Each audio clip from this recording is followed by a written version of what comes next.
campagne, voir ces genres de structures-là, ce n'est pas évident. L'enfant qui est préparé à la maternelle n'a plus beaucoup de difficultés, en tout cas au niveau de l'école primaire. Nous félicitons l'ASAP pour leurs bienfaits.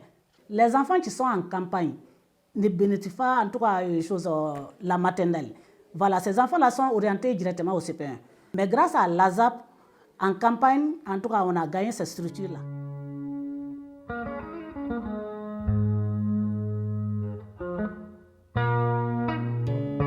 Quand on voit un peu la qualité de ce qui se passe, bon, on se dit quand même ils prennent au sérieux d'abord les investissements.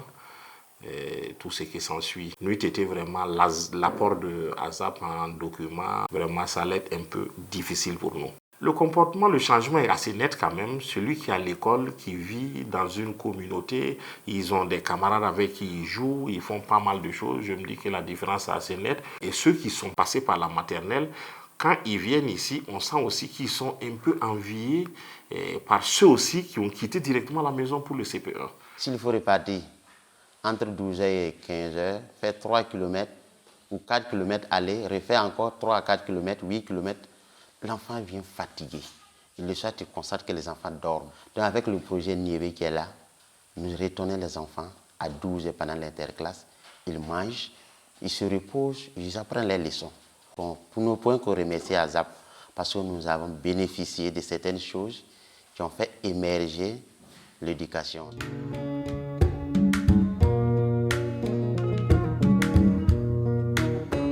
L'AP est donc un établissement secondaire de formation professionnelle et nous recevons les enfants à partir de la classe de 6e. Le second cycle commence avec la première classe de la technique professionnelle, notamment la classe de BEP première année, qui conduit au bout de 2 ans à l'examen du BEP professionnel en agriculture.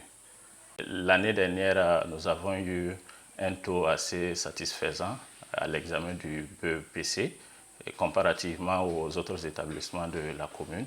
Aussi en technique avec le BEP, voilà, nous avons eu le taux le plus élevé au niveau national. L'objectif premier du LAP est d'assurer une bonne éducation. Et pour ce faire, donc, nous essayons d'associer assez de pratiques à la théorie que les enfants reçoivent. L'objectif, c'est de permettre à ces élèves-là d'épauler ses parents, de s'auto-employer également. Le LAP m'a permis de connaître aussi mes droits. Il m'a fourni une formation professionnelle et des connaissances techniques à travers lesquelles je peux m'orienter dans la vie sociale. Continuer toujours à soutenir les élèves comme il le fait pour que davantage les lycées puissent progresser ou même. Ces jeunes, juste après cette formation, on veut qu'ils soient s'installer à leur propre compte, ils puissent créer des métiers en lien avec l'agriculture, en lien avec l'élevage, ils puissent être des entrepreneurs, des futurs entrepreneurs agricoles. Ils ont vraiment une grande capacité de communication et ce qui a salué de façon positive vraiment dans tout ce que nous faisons. Dans les autres établissements, on a un écho positif de leur part. Et même aussi de retour au village, quand on fait la rencontre avec les parents d'élèves, il ressort quand même quand les enfants du LAP viennent, c'est des enfants qui sont beaucoup sages. Et le LAP m'a vraiment permis d'être moi-même intelligent, sage et respectueux envers tous les adultes. La plupart des enfants qui le reçoivent viennent des couches sociales vraiment démunies.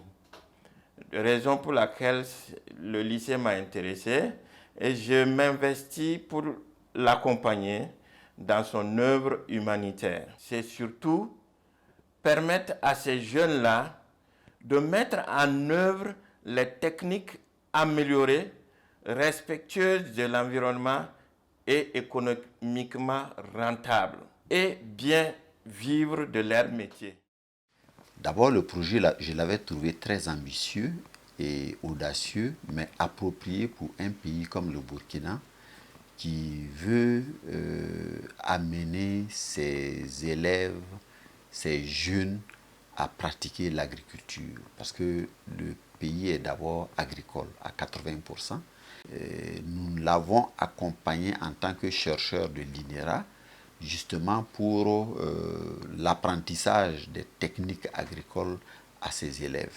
Nous avons fait quelques sorties pour apprendre aux étudiants effectivement comment il fallait le faire pour qu'eux, à leur tour, apprennent à leurs parents et aux agriculteurs comment le faire. Et je crois qu'ils ont très très bien réussi.